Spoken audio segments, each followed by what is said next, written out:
When we got in, I mean, we got up, we were in La Serena to meet this guy, Ron Kettles. He's director of operations for Latin America, for Pascua Lama, for Barrick Company. And we had corresponded with him a little bit here and there, and we're trying to get an arrangement to go up to visit Pascua Lama, so he wanted to meet us first and see what we're doing. He'd obviously been following our blog. We get in there, and he basically sits us down. This is at 8:30 a.m. in the morning on Sunday. And he sits us down, and he pretty much goes into a, hello, how you doing? You guys are a bunch of idiots. They were journalists. Your blog has caused problems, is causing problems, and will continue to cause problems with our company and this operation. And we are concerned about it. And he said, you're talking to Sergio only, you're only getting one side. You're not. This isn't a fair and balanced journalism. He's used to fair and balanced a lot, which I thought was comical.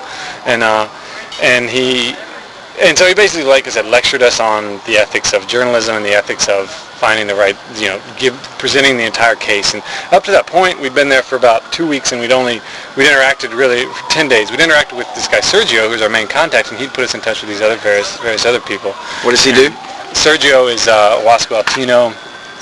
He's the president of the Huasco-Altino Farmers Cooperative for the region, and he's very anti the mines.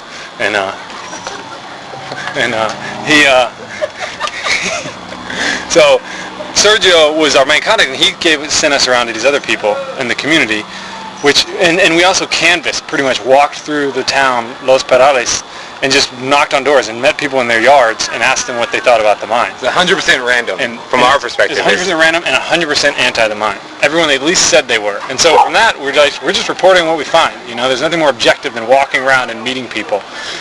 So what did Ron say about the plan for Pascua Lama? Ron said, so after the lecture, he launched into after the lecture where we said, okay, well, we'll be fair and balanced. And then he launched into his model, the stump speech that he'd given dozens of times, thousands of times, really, because he's so tired. Like, it was obvious to see Ron how tired he was of dealing with people who were questioning his mind. So now he was doing this is his forte. He knew it. He knew his shit. He could sit down there, lay it out in front of us with the designs and the maps and the pits and the leaching ponds and all these contraptions and steps and levels of protecting against the cyanide and the leaching and all the stuff that's happening at 17,000 feet that's going to go downhill. Go ahead. He told us about the 12 people who had died on his watch, and we're nervous about us going up there because we originally wanted to go up and backpack around and be, in the environment for days at a time to really understand and get to know and take photos of it. But he said that's super extreme. You guys, you won't be able to. We've already had 12 people die on our watch. Yeah. That was in January. Go ahead. No, I was just saying, after all the going through the models and the layout and all these technical things that models of what the models of the mine, and okay. and it's not in our language. We don't understand that, and it is on paper only. But he did say something along the lines of if anything, there's probably a slight improvement in the water quality and quantity, which doesn't make any sense of how you can take a perfectly the source of your water at the top of a mountain and move and change and put cyanide in all these contraptions and man-made machines and ponds and then improve it. What were his words about how much earth would be touched and how much gold would result in that? Yeah, the numbers are like 44,000 tons of moved mountain a day.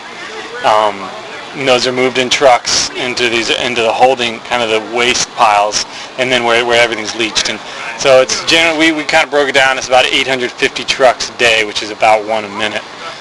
If you go by kind of your standard massive industrial mine loader.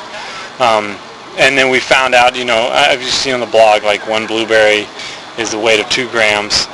A standard gold ring, gold band is about 5 grams. So that means that you're getting 1 blueberry worth of gold out of because there's 1 gram of gold out of it, or 2 grams, about 2.5 grams per ton of moved mountain, and that yield varies.